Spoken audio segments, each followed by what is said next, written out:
J'étais dans un espace sombre et illimité, qui semblait n'avoir ni commencement, ni fin.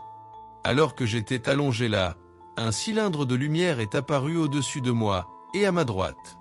J'ai senti une présence aimante en provenance de la lumière, et j'ai entendu une voix qui disait « Matt, tu as vécu une vie difficile, et il n'y aurait pas honte à abandonner maintenant. » Bienvenue sur Levons le voile. Si ces témoignages vous touchent, aidez-nous à les faire rayonner. Likez, commentez, partagez et abonnez-vous. Chaque interaction permet à ces voix extraordinaires d'être entendues par le plus grand nombre. Continuons à partager la lumière. Restons curieux, restons ouverts. Levons le voile, ensemble. Cette expérience de mort imminente a eu lieu le 28 novembre 2019. Je suis né, et j'ai grandi dans une famille de 6 enfants qui pratiquaient régulièrement la foi catholique. J'ai rejoint l'armée à 17 ans, et j'ai ensuite travaillé comme policier pour la ville d'Oklahoma, atteignant finalement le grade de lieutenant de police. Tout en travaillant comme détective, j'ai suivi des cours du soir et obtenu mon doctorat en droit. Après avoir réussi l'examen du barreau en Oklahoma, j'ai continué à travailler comme lieutenant de police et j'ai exercé le droit à temps partiel. Durant la période où j'ai exercé les deux professions, j'ai commencé à développer des problèmes de santé, ma tension artérielle fluctuant considérablement tout au long de la journée. Cela m'a causé des problèmes de vision et une perte de contrôle de la motricité fine. Je suis allé chez de nombreux médecins qui n'ont pas pu identifier la source du mal, mais m'ont prescrit une myriade de médicaments différents qui n'ont fait que me rendre encore plus malade. J'avais perdu espoir et je ne me souciais plus de vivre ou de mourir. C'est dans cet état d'esprit que je suis allé célébrer Thanksgiving avec ma famille, chez mes parents en 2019. J'étais assis sur le canapé, en train de regarder la télévision, quand tout à coup, tout est devenu noir. Ma famille m'a dit que je me suis affaissé sur le canapé. J'étais devenu blanc, au point qu'ils pouvaient voir tous les vaisseaux sanguins de mon corps. Ils ont dit que je ne réagissais plus du tout, alors ils ont appelé une ambulance. De mon point de vue, j'ai cru que j'étais tombé par terre, parce que j'ai pris conscience que j'étais allongé sur le dos. Je n'ai ressenti aucune douleur émotionnelle ou physique. J'étais dans un espace sombre et illimité, qui semblait n'avoir ni commencement, ni fin. Alors que j'étais allongé là, un cylindre de lumière est apparu au-dessus de moi, et à ma droite. J'ai senti une présence aimante en provenance de la lumière, et j'ai entendu une voix qui disait « Matt, tu as vécu une vie difficile, et il n'y aurait pas honte à abandonner maintenant. Mais si tu continues à te battre, j'ai un plan. » Je me souviens avoir pu réfléchir à ma décision, et la chose à laquelle j'ai pensé, c'était que je voulais passer davantage de temps avec mes enfants. Dès que j'ai pris la décision de revenir, je me suis réveillé, et j'étais sur un brancard en train d'être chargé dans une ambulance. J'ai tenté de m'asseoir, j'ai dit que j'allais bien, et l'ambulancier m'a repoussé sur le brancard en disant « Vous n'allez pas bien ». Ils m'ont emmené aux urgences, avec les gyrophares allumés tandis que les sirènes hurlaient. Aux urgences, les médecins ont effectué une batterie de tests sans parvenir à identifier la source de mon mal. Ils m'ont alors adressé à un cardiologue, qui m'a suivi quelques jours plus tard pour effectuer d'autres tests. Mon père était aux urgences avec ma sœur cadette. Mon père était cadre supérieur au ministère de la Défense. Il s'est énervé quand ils ont dit qu'ils allaient me libérer, et il leur a dit « Mon fils est mort dans mon salon, et nous ne partirons pas, tant que vous n'aurez pas découvert pourquoi. » Le médecin a dit « Votre fils s'est probablement évanoui. » Mon père a répondu qu'il était dans l'armée, et qu'il avait fait du sport toute sa vie, et qu'il savait très bien à quoi cela ressemblait lorsqu'une personne s'évanouissait. Il a répété que j'avais effectivement perdu connaissance, mais que j'étais mort et revenu à la vie. J'ai dit à mon père que tout allait bien se passer, et nous sommes partis. La semaine suivante, mon cardiologue a effectué une batterie de tests, dont un test d'inclinaison de la table. Après le test d'inclinaison, le cardiologue m'a diagnostiqué un trouble de dysfonctionnement vasovagal. Il m'a expliqué que c'est à ce moment-là que ma réaction de combat ou de fuite s'activait.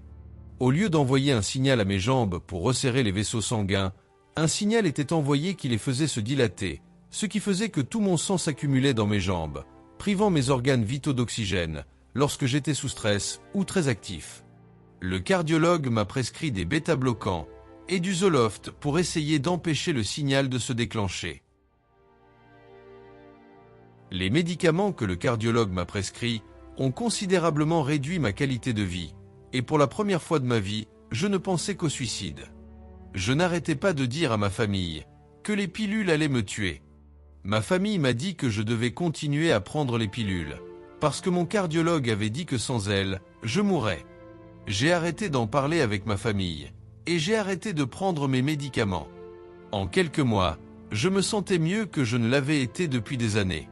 Je me suis assuré de boire beaucoup d'eau pour maintenir mon volume sanguin, tout en réduisant le stress grâce à la méditation et à la consommation de plantes que l'on peut fumer.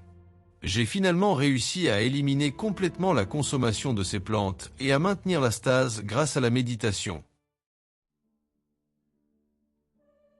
La vie derrière le voile. Depuis mon expérience de mort imminente, ma vie a basculé. Ce que j'ai vécu durant ces instants au seuil de la mort a été si profond, si réel, que rien n'a plus jamais été pareil. Ce n'était pas une simple hallucination ou un rêve. J'ai eu la certitude que la conscience existe au-delà du corps physique, que la vie ne s'arrête pas là, où le cœur cesse de battre. Quand je suis revenu à moi, quelque chose en moi avait changé. Je ressentais la vie différemment. Des choses que je n'avais jamais comprises auparavant devenaient soudain évidentes. Je percevais des présences, j'entendais une voix intérieure, douce mais ferme, qui me guidait. Parfois je recevais des visions, des intuitions, si claires qu'elles semblaient venir d'une source qui me connaissait mieux que moi-même. Un jour, dans mon spa, j'ai vu des oiseaux former une spirale dans le ciel. À ce moment-là, j'ai entendu cette voix me dire « Je suis la force inconnaissable derrière toute chose ». J'ai su, au plus profond de moi, que ce n'était pas une simple coïncidence. Depuis ce jour, je n'étais plus seul. Une présence, que j'ai plus tard identifiée comme Michael, m'accompagnait. Elle ne m'imposait rien, elle me guidait avec une bienveillance, calme et constante. Petit à petit, j'ai compris que je pouvais canaliser une énergie. En méditation, ou lors de moments de connexion profonde avec d'autres personnes, cette énergie passait à travers moi. Les gens ressentaient cette force. Certains avaient des visions, d'autres sentaient une chaleur monter dans leur corps, d'autres encore voyaient des ancêtres ou des êtres lumineux les entourer. Ce qui m'a le plus marqué, c'est que plusieurs personnes qui ne se connaissaient pas ont vu les mêmes choses, les mêmes figures, les mêmes mouvements. C'est là que j'ai compris que je n'inventais rien. J'étais devenu un canal. Face à tout cela, j'ai fait un choix. J'ai quitté mon ancien métier dans le droit et les forces de l'ordre. J'ai laissé derrière moi cette structure rigide, cette manière de penser basée uniquement sur la logique, les faits, le contrôle. J'ai abandonné ce qui me donnait autrefois un sentiment de pouvoir ou de sécurité pour suivre un chemin plus simple, plus vrai. Un chemin guidé non par l'ambition, mais par l'intuition. Aujourd'hui, je vis dans l'instant. Je n'ai plus besoin de convaincre personne. Je ne cherche pas à prouver ce que j'ai vécu. Je sais que chacun, tôt ou tard, fera l'expérience de cette vérité à sa façon. Mon rôle est simplement d'être là, d'écouter, de transmettre quand cela m'est demandé. D'être un témoin du possible. Ma vie n'est pas exempte de douleur ou de doute, mais je les traverse différemment maintenant. Je fais confiance. Chaque moment, chaque épreuve, chaque joie fait partie d'un plan plus grand. Même si je ne le comprends pas toujours, je l'accueille avec foi. Je suis vivant et je suis en paix. Merci d'avoir pris le temps d'écouter cette expérience de mort imminente. Si ce témoignage vous a touché, pensez à liker, commenter et partager la vidéo. Cela aide énormément la chaîne à faire connaître ces récits précieux. Et bien sûr, abonnez-vous pour ne rien manquer des prochaines histoires. Chaque interaction compte, vraiment. C'est grâce à vous que ces voix peuvent être entendues. Prenez soin de vous et de ceux que vous aimez. À très bientôt pour un nouveau voyage. continuons à partager la lumière, restons curieux, restons ouverts, levons le voile, ensemble.